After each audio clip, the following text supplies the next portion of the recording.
In my previous video, I discussed the concept of risk and return for an individual share. Subsequently, I discussed the concept of portfolio and the use of it for diversification, basically for reduction of risk. Today, I am going to discuss how to compute the risk and return for two securities portfolio. The formula for computations are shown here. First, this is the formula for expected return, for the computation of expected return for two securities portfolio. W1 means weightage for security 1, W2 is the weightage for security 2. The sum total of W1 W2 is equal to 1. As your total investment money, we are considering say 1. This is the percentage.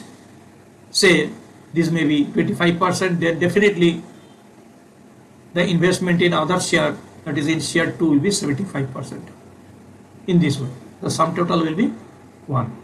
That is, you can say 100%. If you take it as percentage, then 100%.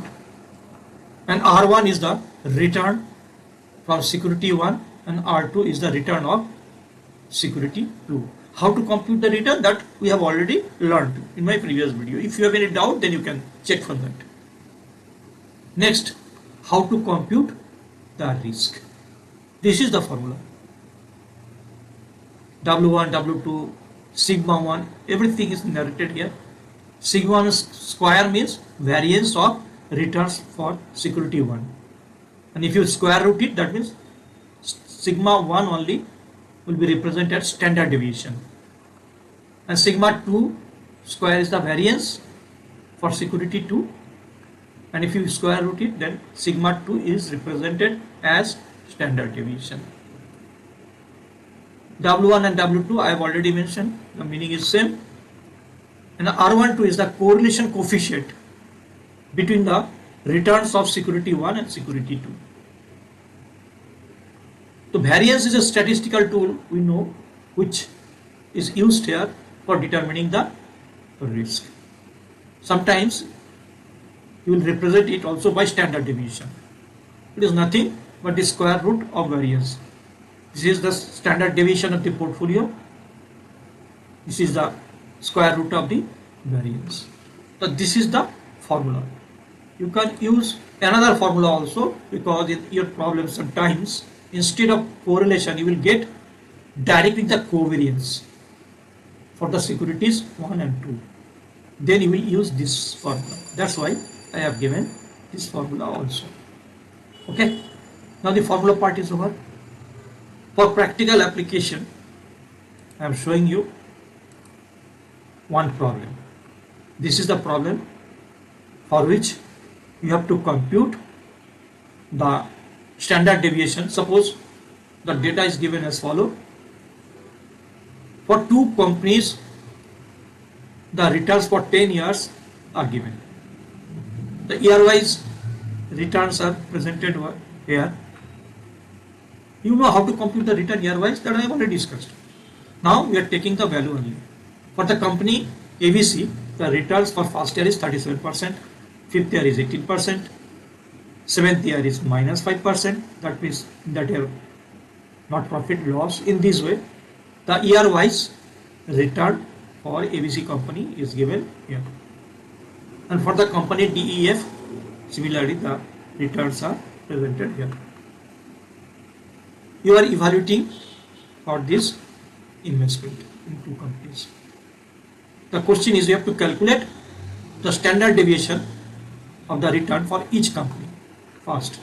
Second, you also have to calculate the correlation coefficient of the company returns. You can write it as R12 also. I have written simply R. And finally, suppose you have invested your money 50% in the company ABC for purchasing the shares, and the remaining 50% for purchasing the shares of the company DEF. And you have to find out the expected return, and also this is risk, that is the risk of the portfolio. That two things you have to compute. See how you have to compute it. This is the calculation part. Year wise returns for company A is noted here, this column. The return of DEF company is noted here. And if you add all the years return, then you get 150.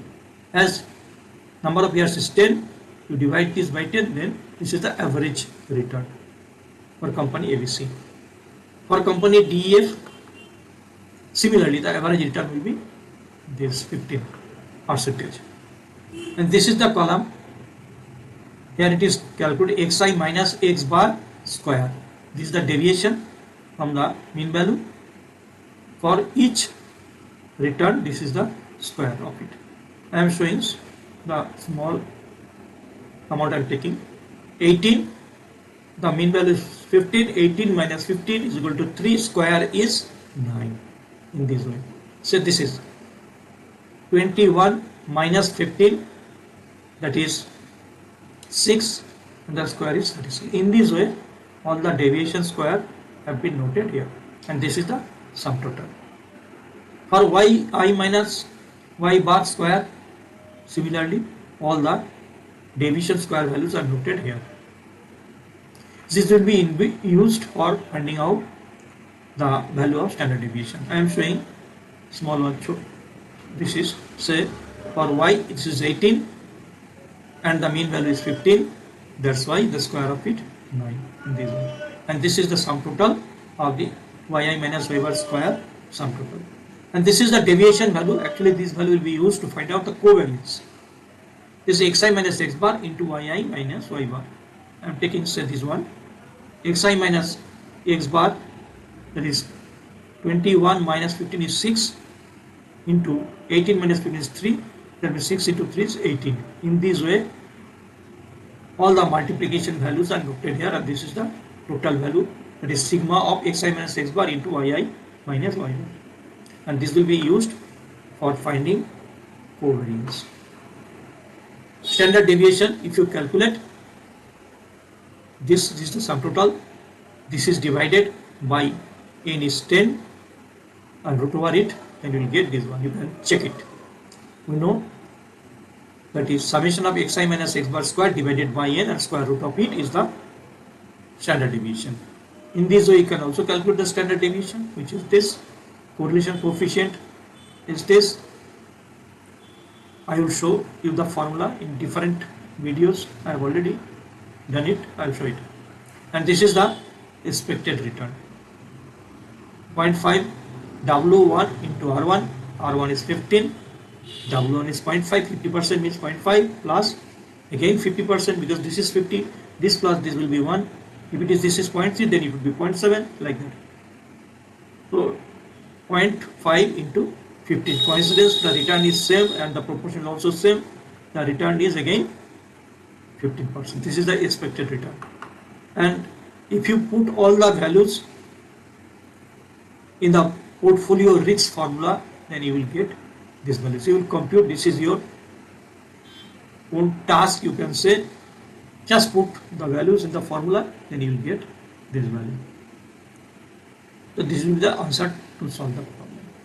Now, one thing, the formula for risk is a very lengthy one.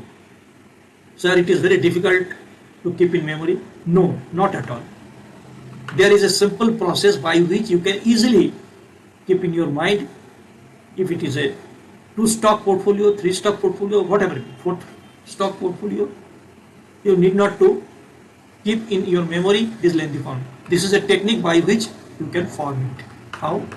Here I am showing for 2 by 2 matrix, through 2 by 2 matrix, as it is a 2 security portfolio. 1, 2, this is a 2 by 2 matrix. You fill all the cells of the matrix in this way. This is 1, 1, three things are to be noted here. One is weightage, then standard deviation, and lastly correlation. And I will note it as it is 1 1.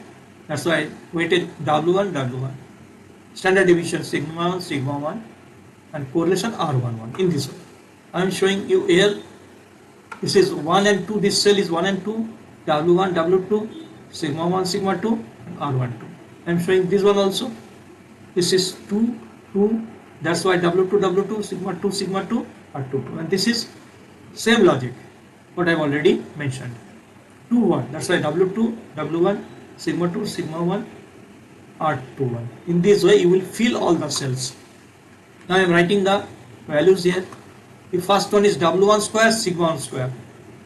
W1 square sigma 1 square. Why I am not writing R11? Because the value of R11 is 1. The correlation upon it itself is 1. That's why I am not writing here. For this W1 W2 sigma 1 sigma 2 R12. For this one also W1 W2 multiplication of W2 W1 W1 W2 that's why W1 W2 sigma 1 sigma 2 R21 and R21 and R12 is same. That's why I have written R12. And this is R W2 square sigma 2 square and R22 value is 1. That's why I have not written. And if you add all these values, that is the formula. Nothing else. That is the formula for variance. And if you square root it, then you get the standard deviation. That is the risk. Variance is also risk. First one is W1 square sigma 1 square. This is written here. These and this same. These and this same. You see. That's why 2 W1 W2 sigma 1 sigma 2 R12. 2 W1 W2 sigma 1 R12. And this is W2 square sigma 2 square. This is the formula.